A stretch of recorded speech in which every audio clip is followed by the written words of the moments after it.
Welcome to the Shabby Detective, yet another Columbo podcast. I'm your host, Mike White. Joining me, of course, is Mr. Chris Dashew. Why are you yelling at me? We're back to talk about the 7th episode of the 2nd season, The Most Dangerous Match, which is not to be confused with The Most Crucial Game. Just want to put that out there. Yeah, those titles are eerily similar, aren't they? This one was directed by Edward M. Abrams and written by Jackson Gillis, who has written at least one episode before, if not more. I think Edward M. Abrams has also done some Columbo before. This one came out March 4th, 1973. This is the story of chess grandmaster Emmett Clayton, who's played by Lawrence Harvey, and he is going up against his Eastern European, I'd as well say Russian guys, Eastern European champion Tomlin Dudek, who's played by Jack Ushchin, I believe is how you say his name. And yeah, they're going at this is hot chess action. The hottest. Burning up the screen. The Ocho. Chris, what did you think of The Most Dangerous Match? We do another show with a friend of ours, Father Malone, called Midnight Viewing, which is a night gallery show. And we just watched one of the last episodes of that show. And it had Lawrence Harvey in it playing this despicable guy who goes to, of all places, Borneo. And it's like an earwig in his ear. And he's this bastard who wants to have sex with this woman who's married to someone else. And it's this kind of weird love triangle thing. And he's a perfect bastard there.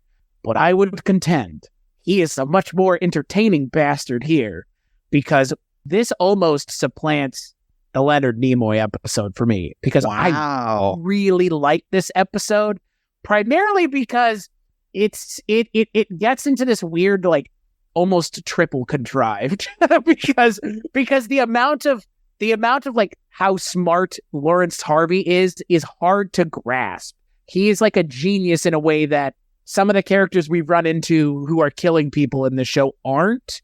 And it is the most mundane of things that takes him down. But I love that because as far as I could perceive it, he's the smartest character that's been on the show so far.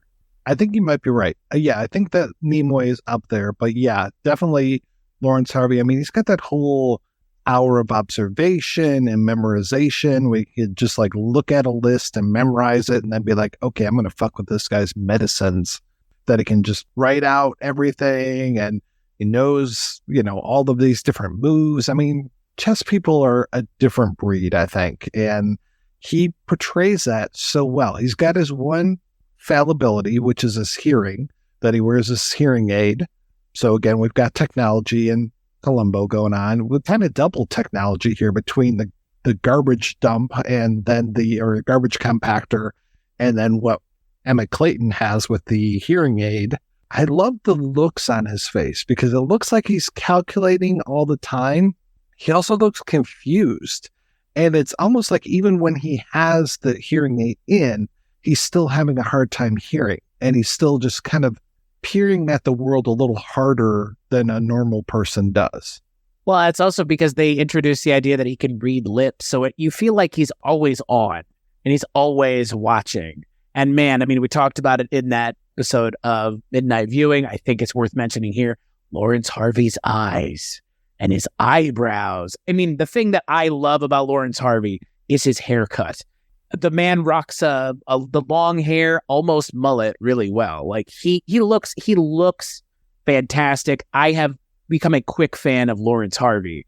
And I actually also love the fact that his name actually isn't Lawrence Harvey, that he's a Lithuanian-born actor whose name is Zeev Skinkki or something to that effect. But Lawrence Harvey, that name just rolls off the tongue, man. And he looks like a Lawrence Harvey, too. I don't know, there's something about his look that I find very appealing, frankly, me personally. Yeah, I totally agree. I've always found him to be very handsome, but also sinister looking at the same time. He looks like he could play the devil without any sort of problem.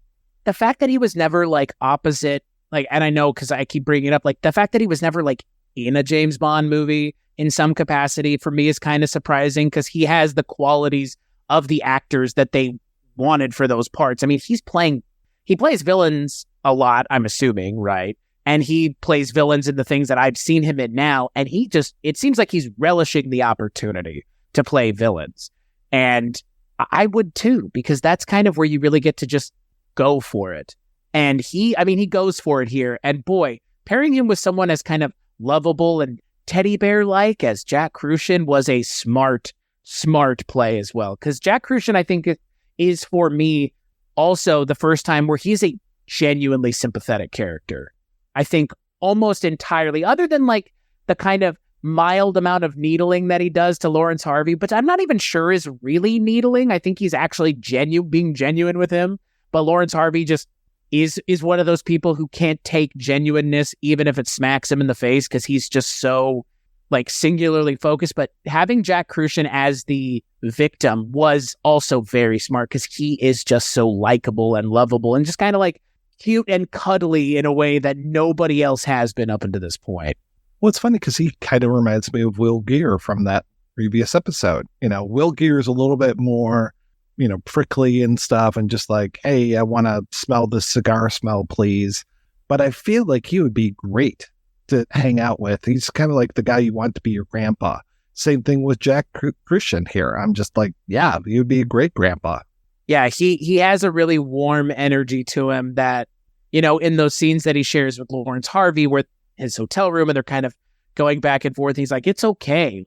It's okay. You're okay. Like, those scenes feel really genuine. And it makes how, again, singular focus Lawrence Harvey is that much more horrifying, because this is one of those episodes where he doesn't kill him initially. Factors into the kind of the end of the episode, but he doesn't kill him initially. He has to go out of his way to poison him, which is like, for me, when you have a villain who doesn't kill him immediately and then continues, it's like, man, there is some malice aforethought there, like some real hard, deep-seated malice towards this person.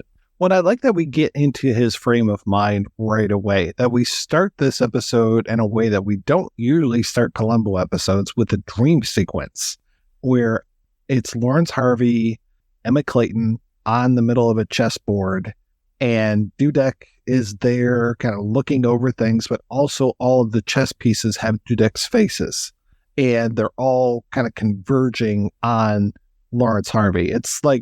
It's very similar to the chess match that happens. Which Harry Potter movie is it? But the very first Harry Potter movie, yeah. And it's your move, Ron. No, Hermione, there's got to be another way. Is that what you're talking about? Is that what you're talking about? That's what I'm talking about. I can never see a life-size chessboard and not think of that scene from Harry Potter. Well, I usually think of that or History of the World Part 1. Also fair. Yeah, also fair. But this one has the self-moving pieces, very much like the Harry Potter one. It's not actual people going up and smacking or fucking each other on the board, so... I also like a man who loves a good escargot. Yes.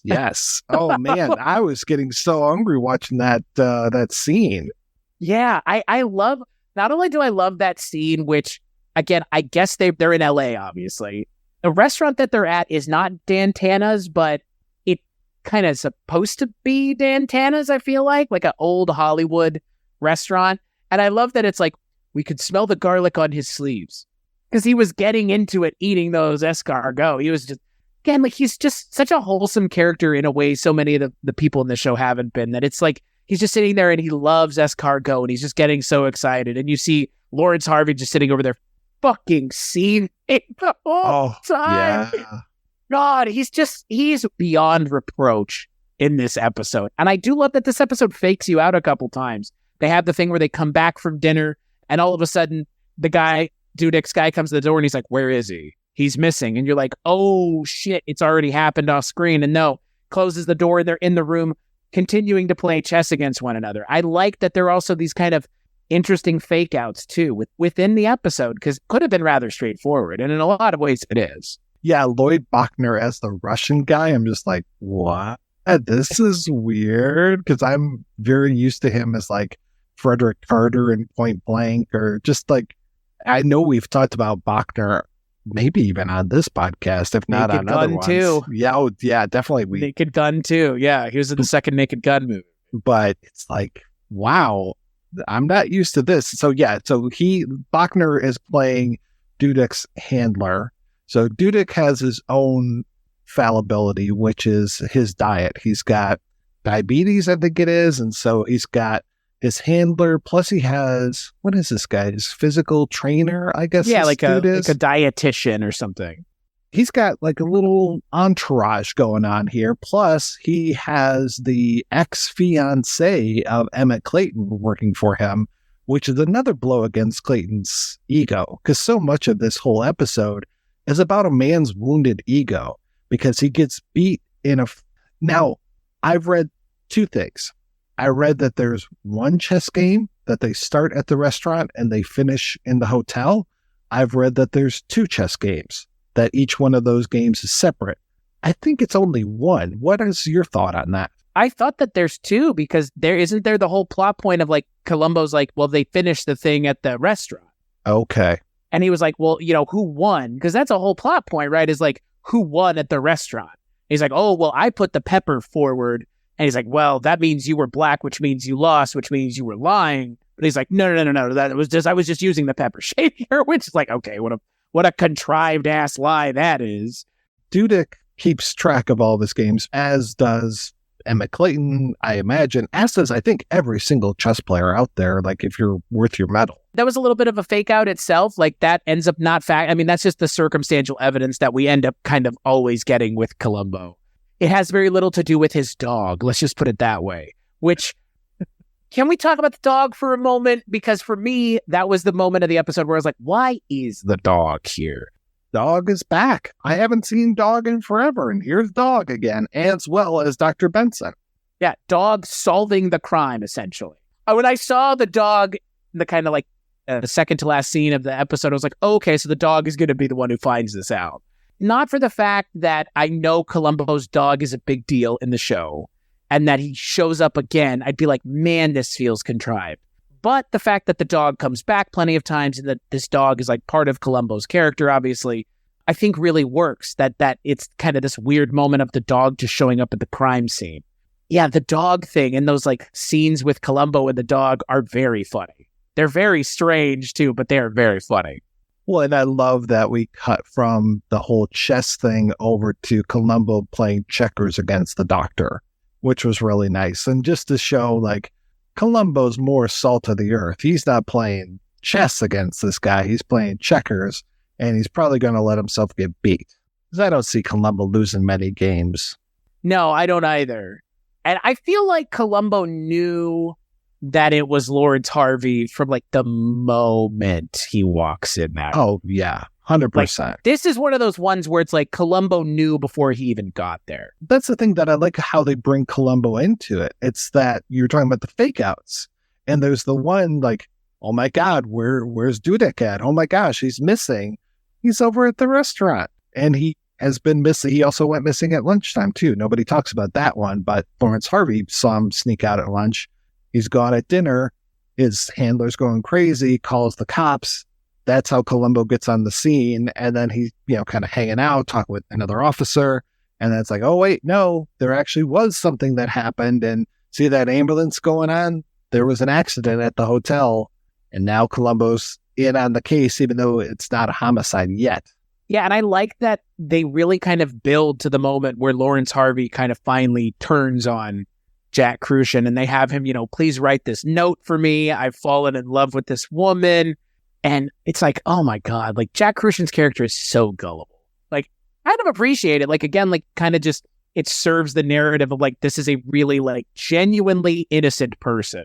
Because again, like some of these people we've seen are kind of assholes. I'm not saying they deserve it, but some of these people aren't the most deserving of like sympathy. But the amount of like time that they go to really establish the respect that Jack Crucian has for Lawrence Harvey's character, and like should be mutual respect, and instead it's respect and like just animosity. And I love that you can see like the fake respect that Lawrence Harvey keeps trying to have, and he's like trying to like internalize and allow himself to be in the presence of Jack Crucian in a positive way, but he just can't allow himself to do it. Everything that he does just makes him angry. I really like the whole chess game at the restaurant. I think that's one of the best scenes for me. I just love how it starts off kind of innocently with the moving of the salt, and then the counter of the pepper starts off the game. and how they're using all the snail shells as the pieces. And when you get that cut to towards the end and they have all of those things on the table, that's really nice. And I really like Oscar, I think it's Baregi Jr. in here, who's got this great look, especially when he was younger. He looked like the mad scientist type. He just had that kind of look about him. He's been in a ton of great things as well. He also was in Young Frankenstein, which is one of my favorite films. But yeah, he really brings something to it. I thought we were going to get our first Vittorio Scotti appearance in here as a waiter or also working at the restaurant. Unfortunately not, but at least we get him, and we get him a few times because Columbo has to come back and clarify things. And I love how Lawrence Harvey's just like, you already spoke with this man, and just laying everything out, like, how much did they pay you for this? So I'm like, oh, okay. And yeah, he thinks he's one step ahead, but no, Columbo, just like Jack Crucian when they go back to the hotel. And I love how he's just like, and my queen will take your knight. Surely you expected that. And then your pawn must take my queen. Otherwise, my queen would take your bishop and you will be down 2 pieces. Then my rook takes your rook. Check. And then you must interpose your bishop at king 1. And then my bishop will take your pawn, threatening your queen. And therefore your queen must take my bishop. At which point my rook takes your bishop. Checkmate. That's so Columbo. That is exactly what is going on with Peter Falk as Columbo. He is that many steps ahead, and he's just like, well, of course you're going to do this, and then I'm going to have this happen, and you're going to slip up over here, and why didn't he take his dentures or the special toothbrush? Oh, it was actually this guy's toothbrush? Okay, well, yeah, we're pretty darn sure that there was a murder here.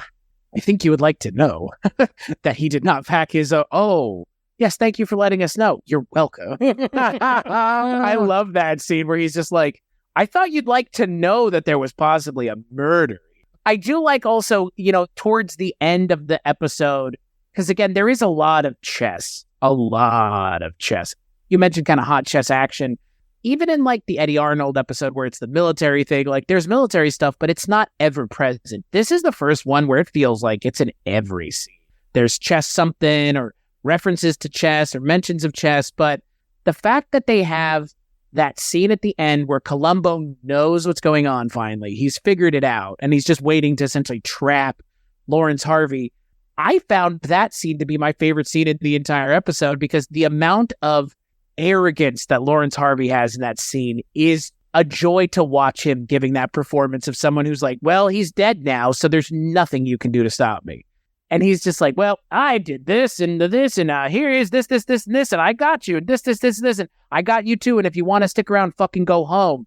And I love how just boisterous and full of hubris he is in that scene, because again, it just speaks to the quality of the performance from Lawrence Harvey here. It's mustache twirling without a singular actual mustache twirling opportunity.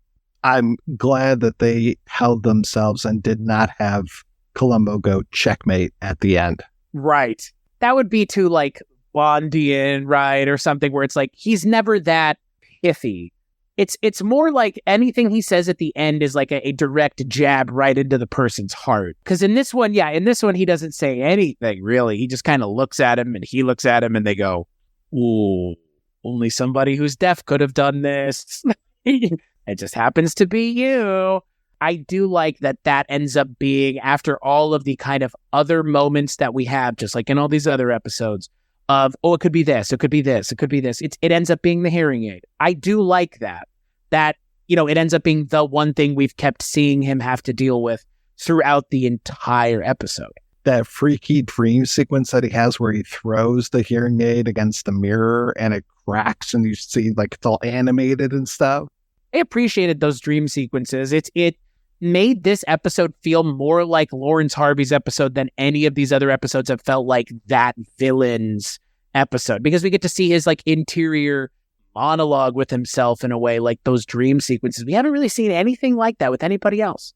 I agree with you. This does feel like Lawrence Harvey's episode, and it kind of works. Like normally we're like, oh, there's not enough Columbo. But I think they use him very well in this. Yeah, he looks shabbier than normal. I think his hair is like shorter than normal or something. Peter Falk looks a little different in this episode than he has in some of the other ones. But yeah, I like Lawrence Harvey in this episode a lot. I mean, this comes out the same year he passes away. I mean, this has got to be like months before. Yeah, this got to be like the same thing with Night Gallery, where this guy's like in pain throughout the entire filming, and just the amount of professionalism, right? Like they said he had a major fever during this episode, that he was not feeling well because of the cancer, and then he was also like feverish and sick.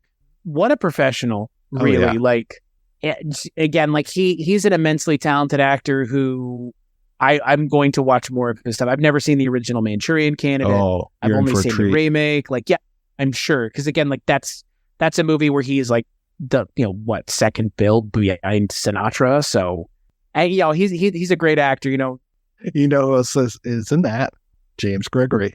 Oh God, you're in for a treat, my friend. As well as Jessica Fletcher herself. We've got Angela Lansbury. I love the little knife dig that Columbo gives to Lawrence Harvey the first time they meet, when he says, I got a cousin in Albany who wears the big, thick glasses. He's a big fan of yours. Yeah, Columbo revels in needling Lawrence Harvey, I feel like. Like, there are moments we've seen in the show where it's like, well, one more thing, and then he goes and asks this question, and then normally the murderers kind of, they stop. But Lawrence Harvey always just looks so like weary of anything Columbo's going to say. He's just like, oh my God, this fucking guy. Like, yeah. I love everybody is just so fed up with Columbo all the time. I love that about his character because he's persistent. He's a dogged son of a bitch if he's anything. It could have passed for a terrific accident. Where is your proof, Lieutenant? It could have been a perfect murder.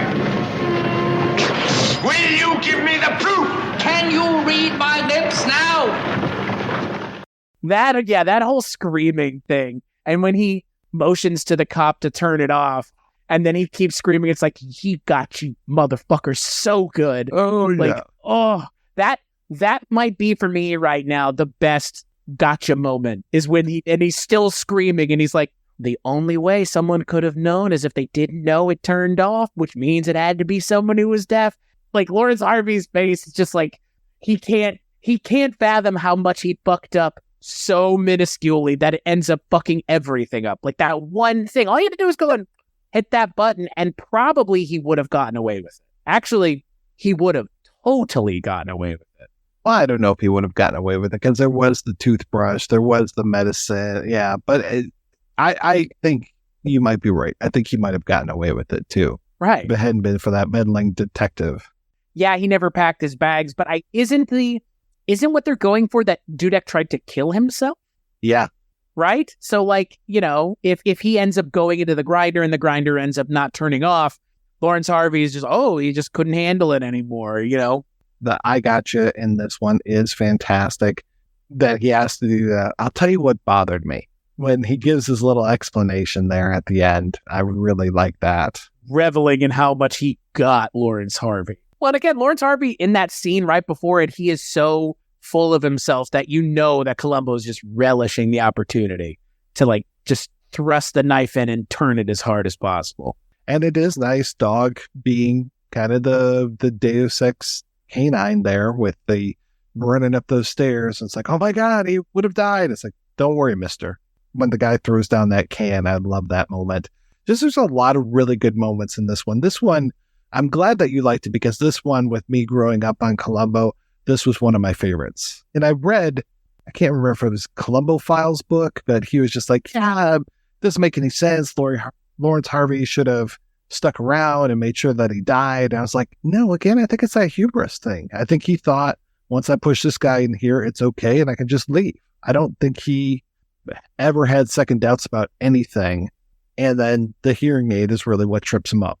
It ultimately just becomes, this man is deaf. That is the key to catalyze a circumstantial evidence case because everything else is 100% circumstantial. Oh, yeah. Like, oh, I came into the hospital. I saw you writing something. You must have been writing down the combination of drugs that he's getting. So that it's like, no. That's the thing. I mean, we've mentioned that before in a couple episodes that we've talked about where it's like, would this person, if they went to like court, actually go to prison? I think Lawrence Harvey would still get away with it ultimately. I think it's still circumstantial, right? Like, yeah, because there's no way they can prove that he was the one that packed that bag. I don't think they find the pad of paper that he uses and that he used to get Dudek to write that quote unquote suicide note. They have the pen. Columbo goes, I grabbed your pen and I used it. But that felt more like a bluff because Columbo's done those before where he's like, well, I took it to my guy in the lab and he said it matches. So, because we've seen before Columbo can kind of get a confession out of these people. We've seen him do it. But Lawrence Harvey doesn't admit to anything. Lawrence Harvey just goes, like, he reacts to what Columbo says, but he never goes like, I killed him. Yeah, he just freaks out because he's like, oh shit, like the thing was off and you got me. But he never admits it. And like, I do wonder, because again, it is all circumstantial. Even him being deaf is technically circumstantial. So yeah, very tight episode. Very well put together. And I kind of wish that there were more of these episodes written by Jackson Gillis. I don't remember how many more times he's going to come back with stuff, but I have enjoyed this. And I'm trying to remember what the previous one that he wrote was. Requiem for a Falling Star and Dagger of the Mind. So he's on fire this season. Dagger of the Mind was a good one. And Requiem for a Falling Star, that was the John Kalikos with the fountain, right? Yes. Mm-hmm. That one was pretty good too. Yeah. Better than the Greenhouse Jungle for sure. Pretty weak start to the season. We're really finishing up strong here with things like, well, A Dude in Black was pretty decent, but yeah, Greenhouse Jungle, Most Crucial Game, those were not the best ones in the world. We started to pick back up once Columbo made that little side trip over to England. But I'm hoping you enjoy the final episode as much as I do. I think it's a lot of fun. I mean, I'm a fan of Martin Landau, so... When you get Martin Landau and Martin Landau in that episode. Double the Landau, double the fun. Has Nimoy ever played twins? I think he could do that really well, or could have done that. Yeah, I don't think so. Martin Landau, I love Martin Landau. I'm super excited. Martin Landau is just like a actor who I can only associate with the Pinocchio movie and the X-Files movie, because those are the only things I've seen him in. So I'm excited to see him in like the things that he would be known for, because he was in what? Get Smart or Mission Impossible, one of those. Mission Impossible, yeah. Mission Impossible. Oh, yeah, as well as so was our friend Mr. Nimoy. And, well, you've seen Ed Wood. Are you sure about that? Oh, boy. Do I have to call Father Malone? And he knows that. He knows I've never seen it. Really? Oh, he wow. Knows. I have never. It's a movie that I have never seen. And I know that he's a massive part of it, and he's one of the better parts of an already amazing movie, right? He's a standout. That was one of Tim Burton's best movies, I think. And then the guys that wrote it, Larry and Scott, it's like, I'm not that big of a fan of the Big Eyes movie, which I think Burton also directed, or Man in the Moon, and The People versus Larry Flint. I think that the Edwin movie is their best work. Yeah, one of these days I'll watch it. I really want to. It's just a matter of like finding the time. Tim Burton knows how to use Sarah Jessica Parker too, which is nice. Very few people do. Yeah, I totally agree. So yeah, I'm very curious to get your thoughts on that one. That's a lot of fun. I'm excited only because it'll be also our first dual role. And is dual roles a thing that will come back? I don't know, but I'm excited for the first one. So yeah, we'll be back next month with a look at Double Shock. And then for some reason, there is a secondary title on Wikipedia, which is Murder Times 2. So I'll look into that before we come back. Until then, Chris, what are you working on these days? Well, I am working on all kinds of other audio projects that you can find at weirdingwaymedia.com, including but not limited to the aforementioned Barney Miller Show, a Kolchak podcast that is now in the bag, the Night Gallery podcast, Midnight Viewing, that I've mentioned, and then the Culture Cast, which I work on every week. And it's a movie podcast where we talk about whatever movies I feel like or other people want to share. So you can find all those things at weirdingwaymedia.com. What about you, Mike? Well, you can always find what I'm working on over at weirdingwaymedia.com as well. Kind of crazy. And then I also do a show called The Projection Booth, which is available at projectionboothpodcast.com, as well as Weirding Way Media. So you can actually find more episodes at weirdingwaymedia.com than you can find on projectionboothpodcast.com, just because I do so many specials and I don't post all of them on the website. Chris, you're going to be running into that as you are helping me out revamping some of the Spreaker stuff that is going on. But yeah, always confusing. I love it. Well, I want to thank John Walker for composing our theme song. I want to thank Colin Gallagher for composing our end song, the wonderful Bossa Nova tune. It's fantastic. I always love listening to it as we play out. Thank you so much for listening.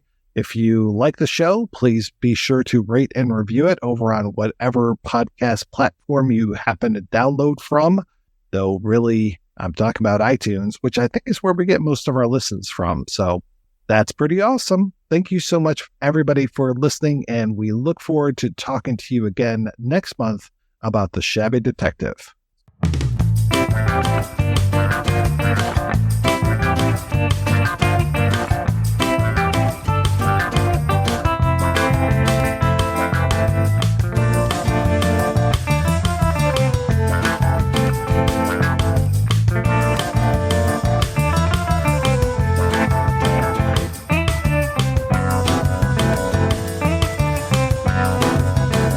Thank you.